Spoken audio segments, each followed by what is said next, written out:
dan 4 hal yang menjaminkan banyak rizki, bukan memudahkan rizki. Tolong Bapak Ibu hafal. 4 hal bukan menjaminkan rizki, bukan memudahkan rizki, tidak. 4 hal mendatangkan rizki kemari. Dan 4 hal bukan Allah kasih kemudahan berarti kita berjalan mencari rizki Allah kasih, tidak. Bukan dikasih kemudahan. Tapi di mana saja kita ada, posisi kita di mana saja, Allah datangkan rizki kepada kita. Yang pertama, qiyamul lail, salat malam. Yang kedua, berbanyak istighfar waktu sahur. Kalau anda tidak salat malam, jangan tinggalkan istighfar waktu sahur. Waktu sahur kapan? Kira-kira 30 menit sebelum azan. Disitulah Allah sendiri memuji. Allah bangga dan senang terhadap orang yang sahur. Sampai ulama berkata, tidak ada ibadah yang terbaik di waktu sahur selain istighfar. Jadi boleh baca Quran, boleh salat malam, boleh zikir, boleh apapun. Tapi yang terbaik istighfar. Fokus hanya istighfar. Astaghfirullah wa atubu ilaih. Termasuk istighfar Allahumma anta rabbi la ilaha illa ant. Yang Bapak Ibu tahu sayyidul istighfar. Yang terutama, yang paling luar biasa. Allahumma anta rabbi la ilaha illa anta khalaqtani wa ana abduka wa ana ala ahdika wa wa'dika mastata'at a'udhu bika min syarri ma sana'at abu'u laka bi ni'matika alayya wa abu'u bi dhanbi faghfir li fa innahu la yaghfiru adh-dhunuba. Ya Allah, kalau kita fahami doa ini luar biasa. Oleh karena itu kata Rasulullah, barang siapa yang membaca sayyidul istighfar kemudian di malam hari dengan keyakinan dia meninggal habis baca istighfar, masuk surga. Masuk surga. Berarti ini salah satu doa yang menjaminkan dengan mudah masuk surga. Jadi 4 hal yang mendatangkan rizki, bukan kita mencarinya, dia yang datang kemari. Apalagi saat mencari lebih mudah. Qiyamul lail, salat malam. Tapi dalam bahasa, mohon maaf Bapak Ibu, dalam bahasa Arab disebut qiyamul lail. Bukan salat, tapi kalau diterjemahkan dalam bahasa kita salat. Tapi kenapa di situ qiyamul lail? Diberikan qiyamul lail, qiyam artinya berdiri. Berarti lama, saking lama berdiri dikaitkan jadi qiyamul lail. Qumil laila ya ayyuhal muzammil. Apa terus? Qumil lail, berdirilah saat malam. Berdirilah, bukan salatlah malam, tidak, berdirilah malam hari. Itu dahsyatnya di situ berdiri. Qiyamul lail. Yang kedua, berbanyak istighfar. Yang ketiga, berbanyak sedekah. Sebenarnya bukan istilah berbanyak sedekah. Kadang-kadang orang bersedekah 100 juta. Udah, saya sudah bersedekah 100 juta. Bukan itu.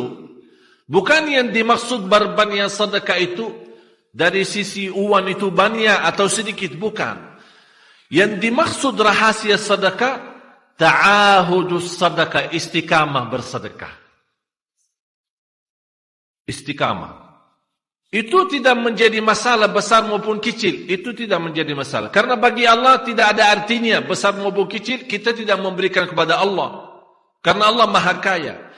Tapi rahasia sedekah itu kita terus menerus sedekah. Siang, pagi, malam, pagi, besok, terus minggu depan. Tidak pernah berhenti. Setiap ada kesempatan selalu kita membawa sedekah. Itu namanya ta'ahudus sedekah. Ta'ahud kalau dalam bahasa sebuah janjian. Seolah-olah kita ada kontrak kerjasama antara diri dan apa? Dan sedekah. Itu kata ta'ahud, ahad, berjanjian. Saya berjanji. Seolah-olah ada berjanjian antara kita dalam sedekah. Jadi tidak boleh terlepas dari berjanjian. Seolah-olah kita menghormati berjanjian. Bagaimana menghormati? Kita terus kerjasama. Kita beri, Allah ganti berkah sedekah. Kita beri lagi, Allah ganti masih terus. Kita beri, masih Allah terus ganti. Itulah dahsyatnya sedekah. Jadi Bapak Ibu, jangan nunggu hari tertentu, bulan tertentu, malam tertentu kita bersedekah. Jangan. Setiap kita merasa ada berita baik, ada berita maupun ada berita buruk yang menyakiti perasaan kita, di rumah tangga kita, anak kita, suami kita, istri kita, apapun, langsung segera sedekah. Disitulah rahasianya. Ikatkan seolah-olah kita sudah membuat perjanjian antara diri dan sedekah. Dalam segala hal, hal senang maupun hal tidak, hal bahagia maupun hal sedih, hal bangga maupun hal lagi menghadapi kesusahan, kesulitan, selalu sehat dan sakit. Terus yang keempat, zikir, berzikir pagi hari dan sore hari. Berzikir pagi hari dan sore hari. Ini 4 hal Bapak Ibu. Berdiri malam hari, itu yang namanya tahajud, banjanya atau lamanya berdiri. Berbanyak istighfar waktu sahur. Yang ketiga, berbanyak sedekah. Sudah Bapak Ibu mengerti, jadi istilah berbanyak sedekah bukan artinya harus banyak dari jumlah hitungannya, tidak. Yang keempat adalah berzikir di pagi hari maupun petang hari.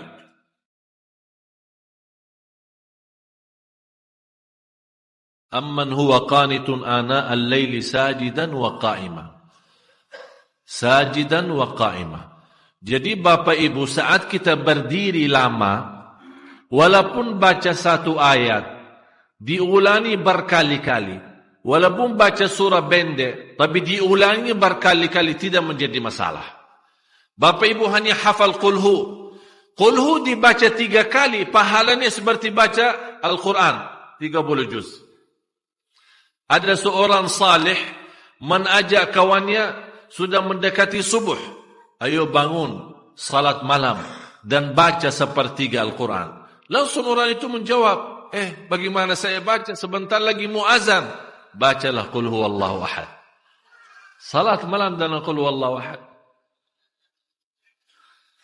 Jadi Bapak Ibu, yang saya harap, jangan susah fikir, ya Allah saya mau baca apaan?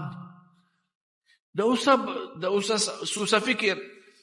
Baca dan nikmati, yang penting nikmati bacaan. Walaupun qul huwallahu ahad setiap hari. Kalau kita pusing baca, Allah tidak akan pusing mendengar. Malah Allah paling senang mendengar bisikan bacaan dan bisikan doa kita malam hari. Allah paling senang mendengar bisikan doa munajat kita malam hari. Itu luar biasa.